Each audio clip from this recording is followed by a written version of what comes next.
विष्णु भगवान की व्रत कथा। एक समय की बात है जब ऋषि मुनियों ने यह जानने का निर्णय लिया कि त्रिदेवों यानी ब्रह्मा, विष्णु और महेश में से सर्वश्रेष्ठ कौन है। इस बात का पता लगाने की जिम्मेदारी भृगु ऋषि को दी। भृगु ऋषि इस बात का पता लगाने के लिए सबसे पहले ब्रह्मा लोक गए। वहाँ पहुंचकर ब्रह्मदेव की परीक्षा लेने के लिए उन्होंने सीधे क्रोध में पूछा, आपने मुझे प्रणाम क्यों नहीं किया। यह सुनते ही ब्रह्मदेव को गुस्सा आ गया। उन्होंने झल्लाते हुए पूछा, क्या एक पुत्र अपने पिता से ज़्यादा श्रेष्ठ हो गया है जो उससे मुझे प्रणाम करना होगा। यह सुनने के बाद भृगु ऋषि उनसे कहते हैं कि मैं तो आपकी परीक्षा ले रहा था और आप मुझ पर क्रोधित हो गए। इतना कहकर भृगु ऋषि वहाँ से सीधे कैलाश चले गए। वहाँ जाकर वो नंदी से कहते हैं कि मुझे शिव जी से मिलना है। नंदी ने ऋषि को जवाब देते हुए कहा, मैं भगवान शिव का ध्यान भंग नहीं कर सकता। ऐसा करने पर भोलेनाथ क्रोधित होंगे। नंदी का जवाब सुनकर भृगु ऋषि खुद ही शिव जी के ध्यान को भंग कर देते हैं। शिव जी का ध्यान भंग होने पर वो भी गुस्सा करते हैं और भृगु ऋषि को भस्म करने की बात कहते हैं। तभी माता पार्वती उन्हें रोकती हैं और ऋषि मुनि को क्षमा करने की प्रार्थना करती हैं। शिव जी के गुस्से को देखने के बाद भृगु ऋषि कैलाश से सीधे बैकुंठ चले जाते हैं। वहाँ वो देखते हैं कि भगवान विष्णु आराम कर रहे हैं और माता लक्ष्मी उनके पैर दबा रही हैं। उसी वक्त भृगु ऋषि सीधे विष्णु भगवान की छाती पर पैर से प्रहार कर देते हैं। इस प्रहार से भगवान विष्णु की नींद खुल जाती है और वो भृगु ऋषि से प्यार से पूछते हैं, हे ऋषिवर, मेरे कठोर शरीर से कहीं आपके कोमल पैर को चोट तो नहीं लगी। अगर लगी होगी तो मुझे क्षमा कर दें। यह सुनते ही ऋषि प्रसन्न हो जाते हैं और समझ लेते हैं कि भगवान विष्णु ही त्रिदेवों में सर्वश्रेष्ठ हैं।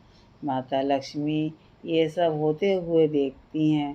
वो गुस्से में कहती हैं, नाथ, उन्होंने आपको पैर से मारा और आप इस तरह प्रेम भाव दिखा रहे हैं। क्रोध में वो भगवान विष्णु को छोड़कर बैकुंठ से सीधे धरती पर चली जाती हैं और महाराष्ट्र के कोल्हापुर में रहने लगती हैं। माता लक्ष्मी के बैकुंठ छोड़कर चले जाने पर भगवान विष्णु को लगता है कि उनका सम्मान और संपत्ति नष्ट हो गई है।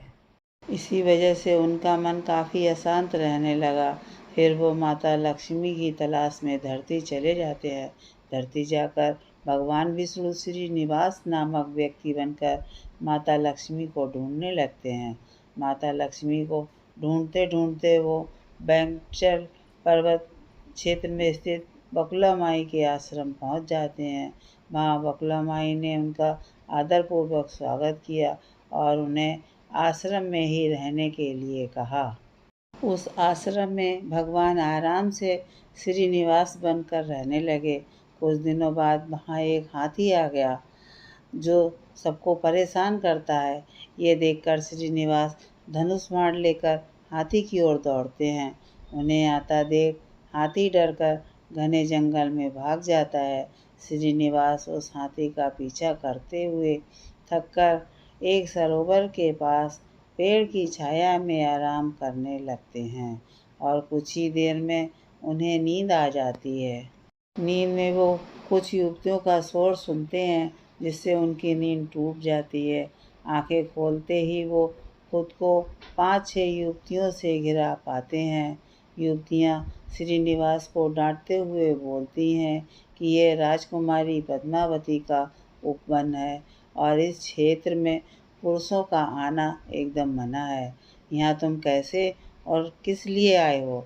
श्रीनिवास जवाब दे ही रहे थे तभी उनकी नज़र वृक्ष के पीछे से झांकती राजकुमारी पद्मावती पर पड़ी। वो उसे देखते ही रह गए। कुछ देर में वो उन युवतियों को बताते हैं कि मैं एक हाथी का पीछा करते हुए यहाँ पहुँचा हूँ।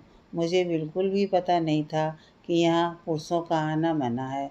मुझे क्षमा कर दें। इतना कहकर वो बकुला माई के आश्रम लौट जाते हैं। आश्रम लौटने के बाद श्रीनिवास का किसी काम में मन नहीं लगा। तब एक दिन बकुला माई उनसे उदासी की वजह पूछती हैं। उदास होकर श्रीनिवास पद्मावती के बारे में उन्हें बताते हैं और कहते हैं कि मैं उनके बिना नहीं रह पाऊँगा। बकुला माई उन्हें कहती हैं कि ऐसा सपना ना देखिए जो पूरा ना हो सके।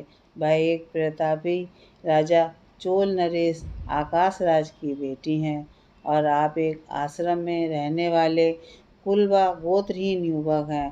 कुछ देर सोचने के बाद श्रीनिवास कहते हैं कि माँ, एक तरीका है, बस आपको मेरा साथ देना होगा।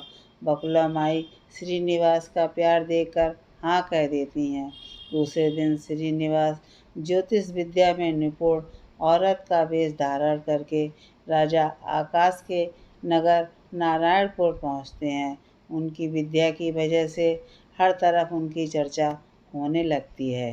होते होते एक दिन राजा ने उन्हें अपनी बेटी पद्मावती का हाथ देखने के लिए श्रीनिवास को अपने महल बुलवाया। वहां पहुंचकर उन्होंने राजकुमारी के हाथों की रेखा देखी और कहा कि कुछ दिन पहले एक युवक से वन में तुम्हारी मुलाकात हुई होगी। पद्मावती ने जवाब में हाँ कहा। महिला बने श्रीनिवास ने कहा कि उसी युवक के साथ तुम्हारा विवाह होगा। तभी पद्मावती की माँ धरणा देवी उनसे पूछती हैं कि ये कैसे होगा। तब ज्योतिष औरत कहती है कि यह इनके भाग्य में लिखा है और ग्रह यह कहते हैं कि एक औरत अपने बेटे के लिए आपकी बेटी का रिश्ता मांगने आएगी। 2 दिन बीतने के बाद बकुला माई एक तपस्विनी बनकर राजमहल गईं और अपने युवा पुत्र के लिए पद्मावती के रिश्ते की बात की। तभी राजा आकाश बकुला माई को पहचान जाते हैं और उनसे पूछते हैं कि वह युवक कौन है। बकुला माई उन्हें श्रीनिवास के बारे में बताते हुए कहती हैं कि वह चंद्रवंश में जन्मा हुआ लड़का है जो मेरे आश्रम में रहता है और मुझे माँ मानता है। राजा उनकी बात सुनने के बाद बकुला माई से सोचने के लिए कुछ दिन मांगते हैं। फिर राजा ने अपने राज पुरोहित को बुलाकर इस बारे में चर्चा की।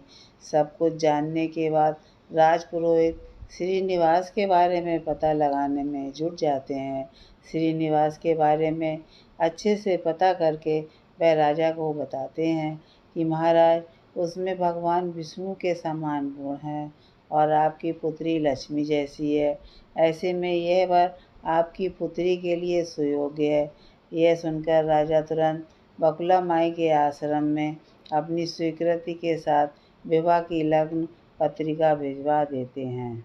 श्रीनिवास और बकुला माई को राजा की मंजूरी से जितनी खुशी हुई उतनी ही चिंता होने लगी। दोनों के मन में ये चिंता होने लगी कि उनके पास शादी कराने के लिए पर्याप्त धन नहीं है और न ही विवाह के बाद लड़की के रहने के लिए घर। तब बकुला माई श्रीनिवास को लेकर बड़ा स्वामी के पास जाकर उन्हें श्रीनिवास के शादी में खर्च के लिए धन की कमी की समस्या के बारे में बताती हैं। तब बड़ा स्वामी 8 दिक्पाल का आह्वान करते हैं। तभी वहाँ ब्रह्मा, शंकर, इंद्र, कुबेर आदि देवता प्रकट हो जाते हैं। फिर बड़ा स्वामी श्रीनिवास से कहते हैं कि तुम खुद ही इन्हें अपनी समस्या के बारे में बताओ। श्रीनिवास देवताओं से पूछते हैं कि मैं चोल नरेश राजा आकाश की पुत्री पद्मावती से शादी करना चाहता हूँ, पर मेरे पास शादी के लिए धन नहीं है। मुझे क्या करना चाहिए? इंद्रदेव यह सब सुनकर कुबेर से कहते हैं कि तुम शादी के लिए इन्हें ऋण दे दो। जवाब में कुबेर बोलते हैं कि मुझे ऋण देने में कोई परेशानी नहीं है, बस यह सुनिश्चित कर दीजिए कि मुझे धन वापस कब और किस तरह से मिलेगा। तब श्रीनिवास ने कहा, आप चिंता न कीजिए कुबेर देव, मैं कलयुग के अंत तक पूरा ऋण चुका दूंगा। फिर कुबेर ने देवताओं को साक्षी रखकर श्रीनिवास को ऋण दे दिया। उन पैसों से वह पद्मावती से बड़ी धूमधाम के साथ शादी करते हैं। तभी उनकी शादी की सूचना लेकर नारद जी कोल्हापुर पहुंच जाते हैं और माँ लक्ष्मी को सारी बातें बता देते हैं। जैसे ही माता लक्ष्मी को पता चलता है कि विष्णु जी श्रीनिवास बनकर पद्मावती से शादी करके वेंकटचल पर्वत पर रह रहे हैं तो वह उदास हो जाती हैं। कुछ ही देर में वो सीधे विष्णु भगवान से मिलने के लिए वेंकटचल पर्वत पहुंच जाती हैं। वहाँ वो देखती हैं कि पद्मावती बड़े प्यार से श्रीनिवास की सेवा कर रही हैं। माँ लक्ष्मी से रहा नहीं जाता और वो उन्हें भला बुरा कहने लगती हैं। आखिर में वो पद्मावती को बताती हैं कि ये श्रीनिवास नहीं बल्कि मेरे पति विष्णु हैं। तुमने इनसे कैसे विवाह कर लिया? फिर माता लक्ष्मी और पद्मावती के बीच बहुत देर तक वाद विवाद होने लगता है। यह सब देखकर श्रीनिवास को बहुत दुख हुआ और वो वहाँ से थोड़ा पीछे हटकर एक पत्थर की मूर्ति बन जाते हैं। माता लक्ष्मी और पद्मावती दोनों ये देखकर बहुत परेशान हो जाती हैं और कहती हैं कि अब श्रीनिवास किसी के नहीं रहे। तभी मूर्ति से आवाज़ आती है, देवियों, मैं हमेशा इस स्थान पर रहूँगा और मुझे लोग वेंकटेश्वर स्वामी के नाम से जानेंगे। मैं यहाँ रहकर अपने भक्तों की इच्छा पूरी करता रहूँगा। साथ ही मुझ पर चढ़ाए जाने वाले धन के माध्यम से मैं कुबेर का कर्ज व ब्याज चुकाता रहूँगा। बस अब तुम दोनों झगड़ा करना बंद कर दो।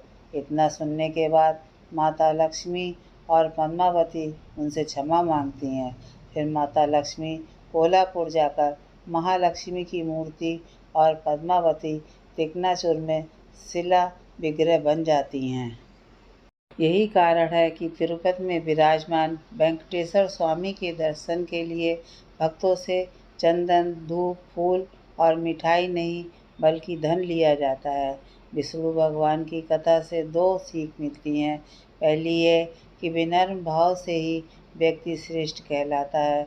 दूसरी ये कि क्रोध में आकर कोई भी फैसला नहीं लेना चाहिए।